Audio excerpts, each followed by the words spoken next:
Berlin despite strong criticism from the Middle East and carefully worded rebukes from U.S. allies. President Trump is expected to formally recognize Jerusalem as the capital of Israel on Wednesday and to announce moving the U.S. embassy there in a decision that would upend decades of U.S. policy. Several countries, among them many U.S. allies in Europe, are warning that the move could further disrupt relations between Palestinians and Israelis and spark unrest in the region.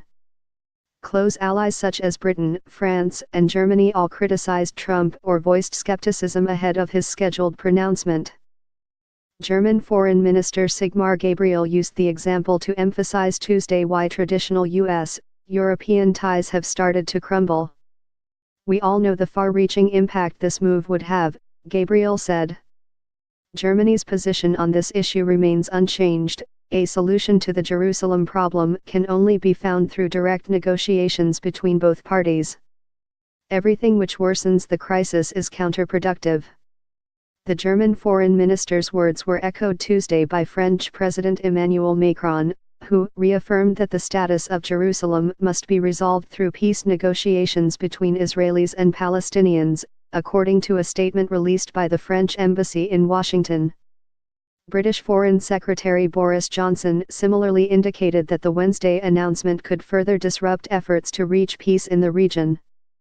Clearly, this is a decision that makes it more important than ever that the long-awaited American proposals on the Middle East peace process are now brought forward, and I would say that should happen as a matter of priority, Johnson said Wednesday morning as he stood next to Secretary of State Rex Tillerson at NATO headquarters in Brussels. British Prime Minister Theresa May indicated that she would discuss the decision with Trump and emphasized that Britain's position to not recognize Jerusalem as the Israeli capital remained unchanged. Guy Verhofstadt, an influential Liberal member of the European Parliament, tweeted that he feared President Trump's plans to recognize Jerusalem as the Israeli capital could be the kiss of death for the Middle East peace process. In isolation, it would be a short-sighted and deeply divisive act.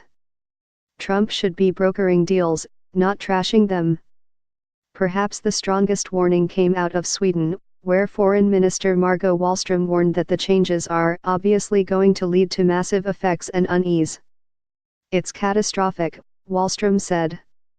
The expected announcement dominated European news coverage Wednesday, especially in countries such as Germany, France, and Britain, where anti-Semitic incidents have been on the rise in recent years, partially due to an escalation of tensions between Israel and Palestinians. European nations have hosted multiple interfaith events to discuss ways to de-escalate, and Pope Francis was among the leaders speaking out in favor of preserving the status quo of Jerusalem, which is considered to be a holy city by Jews, Christians, and Muslims. "The Holy Land is for us Christians the land par excellence of dialogue between God and mankind," the Pope said.